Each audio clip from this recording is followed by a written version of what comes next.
Je pense que vous avez tous suivi de très près la visite d'État d'Emmanuel Macron en Chine. Qu'est-ce que vous pensez d'une manière générale de la politique chinoise de l'équipe de Macron? En gros, oui, Zhu Zhenlai. Euh, oui, la visite, donc ça c'est de la diplomatie. Moi j'ai remarqué, bien entendu, on a suivi, n'est-ce pas?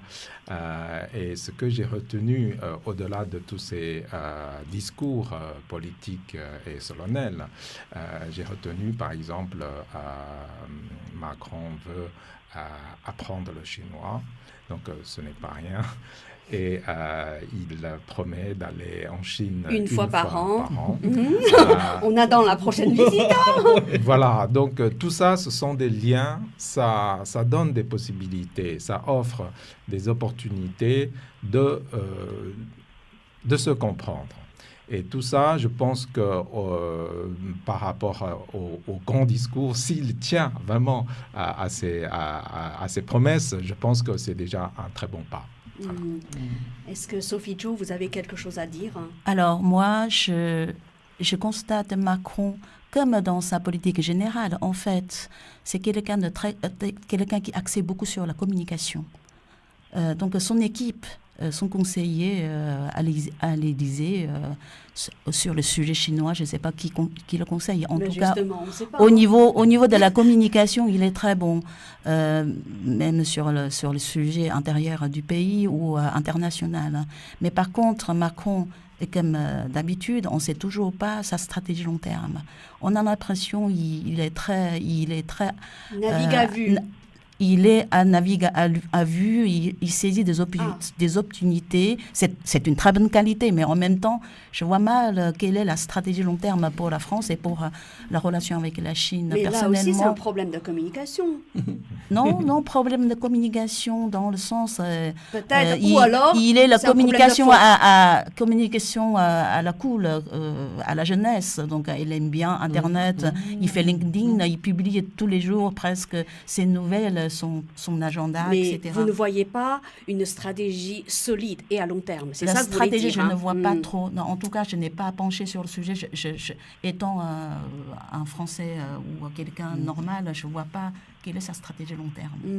Shenli, vous avez... Je pense qu'il y a quand même un point qui est positif, c'est que Macron a essayé de monter plus de dynamisme de la France. Ça, c'est vrai. Et en plus, à travers dans leur visite en Chine, à part des secteurs traditionnels de collaboration comme aéronautique, nucléaire, luxe, tout ça, il a également proposé d'autres secteurs comme santé, comme innovation, qui essaient de faire en défense d'une nouvelle façon.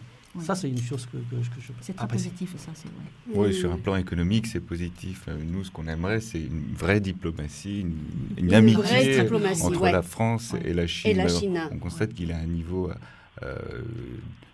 d'observation de la Chine. La Chine aussi teste Macron en signant quelques dizaines de milliards d'euros de contrats.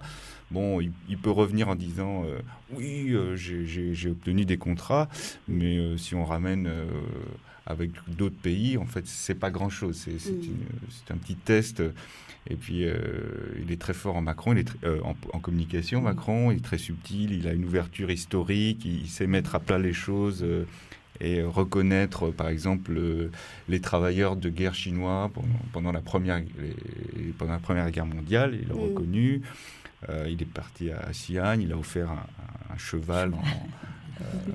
Mais n'empêche qu'en matière de politique chinoise, à long terme, on ne l'entend pas beaucoup. Non, parce que je pense qu'il est beaucoup plus préoccupé par son travail de réforme à la fois de la France et dans l'Europe.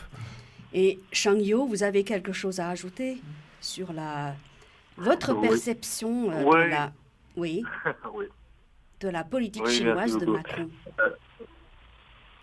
C'est vrai qu'on est très marqué par de son travail sur le plan interne, effectivement.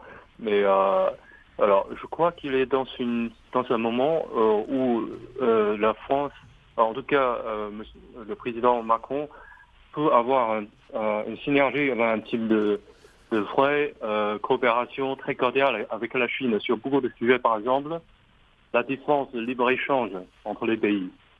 En face des États-Unis aujourd'hui qui a pris une position assez inquiétante. Et aujourd'hui, à la fois M. le Président Xi Jinping et M. Macron défendent l'idée de libre-échange. Aussi, M. Macron continuait dans le sens de réforme de construction de l'Union européenne, ce qui est dans l'intérêt de la Chine aussi, parce que l'Union européenne construite comme un marché unique qui était très très bénéfique pour la Chine en fait. C'est un des plus grands marchés pour la Chine. Sur d'autres questions, par exemple l'Iran, sur le changement climatique, je crois que la Chine et la France a des positions assez proches, non beaucoup plus proches par rapport aux États-Unis.